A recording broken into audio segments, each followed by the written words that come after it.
औज़ुबिल्लाहिमिनश्शैतानिर्रजीम बिस्मिल्लाहिर्रहमानिर्रहीम। Welcome to success story academy of class 11th biology. आज का जो हमारा टॉपिक है वो है फ्लूइड मोज़ेक मॉडल। इससे पिछले लेक्चर में हमने यूनिट मेम्ब्रेन मॉडल को डिटेल से पढ़ा था, तो आज हम पढ़ेंगे फ्लूइड मोज़ेक मॉडल।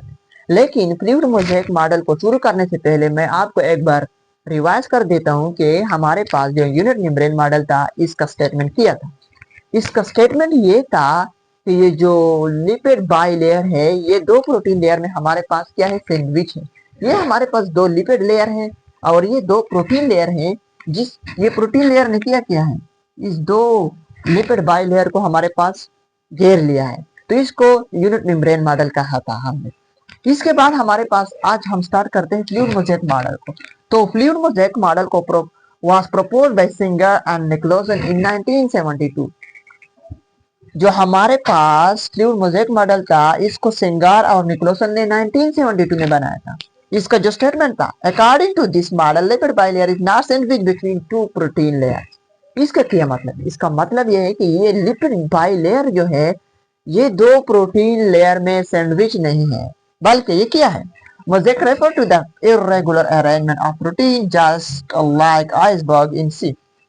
इसने कहा कि ये जो प्रोटीन होते हैं ये इरेगुलर पैटर्न में अरेंज होते हैं सेल मेम्ब्रेन में, जिस तरह आइसबर्ग सी में इरेगुलर पैटर्न में फ्लोटिंग करता है। यहाँ पर इस डायग्राम को देखो, यहाँ पर हमारे पास प्रोटीन क्या है, यहाँ पर प्रेजेंट होता है, ऊपर भी प्रेजेंट होता है। इसको देखो एम्बेडेड भी होता है, सेल के मेम्ब्रेन के अंदर एम्बेडेड भी होता है। तो ये क्या होगा, इरेगुलर पैटर्न में मेम्ब्रेन में अरेंज होता है, ठीक है, अरेंज हुआ है। तो like the most acceptable model was fluid mosaic model. सबसे एक्सेप्टेबल मॉडल जो था वो फ्लूइड मोज़ेक मॉडल था। इसके बाद हमारे पास protein of cell membrane. Cell membrane में कौन से प्रोटीन प्रेजेंट होते हैं? हमारे पास दो टाइप्स ऑफ प्रोटीन प्रेजेंट होते हैं सेल मेम्ब्रेन में। एक होता है एक्सट्रिंसिक प्रोटीन और दूसरा होता है इंट्रिंसिक प्रोटीन। नाम से जाहिर होता है कि ये जो प्रोटीन होता है ये मेम्ब्रेन के नीचे और ऊपर प्रेजेंट होता है। These protein are present at the surface of cell membrane above or below। ये मेम्ब्रेन के सरफेस पर नीचे या ऊपर प्रेजेंट होता है। Also known as peripheral membrane protein। Extrinsic protein are also known as peripheral membrane protein. इसको हम पेरिफेरल मेम्ब्रेन प्रोटीन भी कह सकते हैं। दूसरा जो है वो है intrinsic protein. These are embedded in cell membrane also called integral protein. ये सेल मेम्ब्रेन में एम्बेडेड होता है जिसको हम इंटीग्रल प्रोटीन भी कह सकते हैं। एक और टाइप ऑफ प्रोटीन प्रेजेंट होता है सेल मेम्ब्रेन में जिसको हम कहते हैं ट्रांस मेम्ब्रेन प्रोटीन। इसका क्या फंक्शन होता है?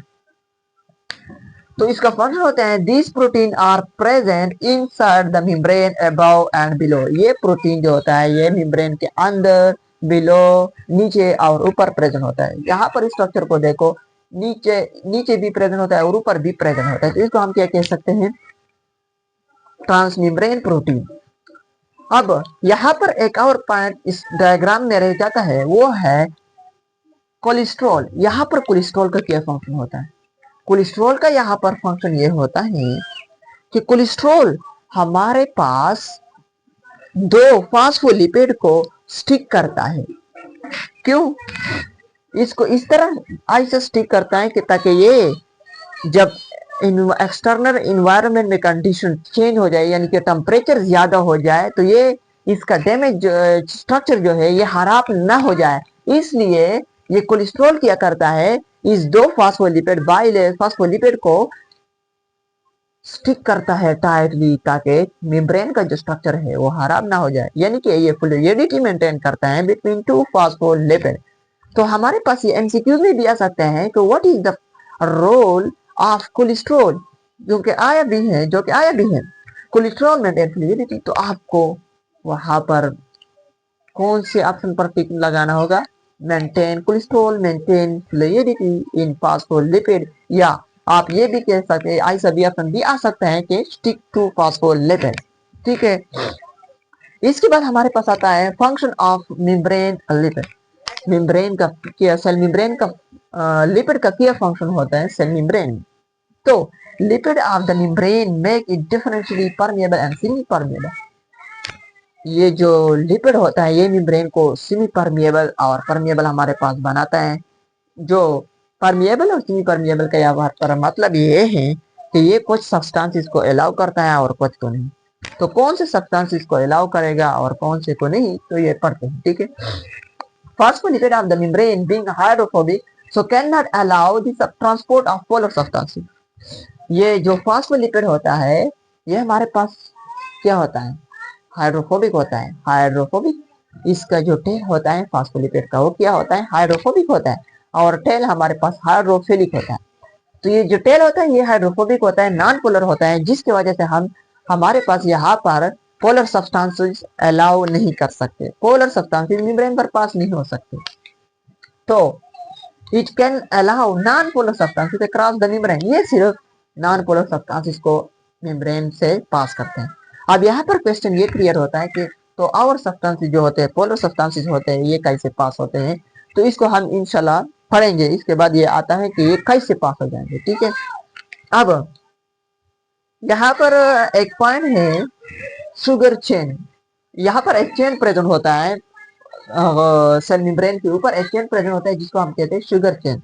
ये एक्चुअली कार्बोहाइड्रेट से बना होता है और इसका फंक्शन ये होता है, ये या तो लिपिड से, यहाँ पर फॉस्फोलिपिड से बॉन्ड बनाता है, अटैच होता है, या प्रोटीन से अटैच होता है। जब ये लिपिड से अटैच होता है तो हम क्या कहते हैं, ग्लाइकोलिपिड, और जब ये प्रोटीन से अटैच हो जाए तो हम कहते हैं ग्लाइकोप्रोटीन, जिसको हमने पिछले लेक्चर में पढ़ा था कि जब लिपिड और कार्बोहाइड्रेट कंबाइन हो जाए तो इसको हम क्या कहते हैं, ग्लाइकोलिपिड, और जब लिपिड और प्रोटीन कंबाइन हो जाए तो इसको हम कहते हैं ग्लाइकोप्रोटीन, ठीक है। अब इसके बाद जो हमारे पास आता है वो है function of glycolipid and glycoprotein, ठीक है। तो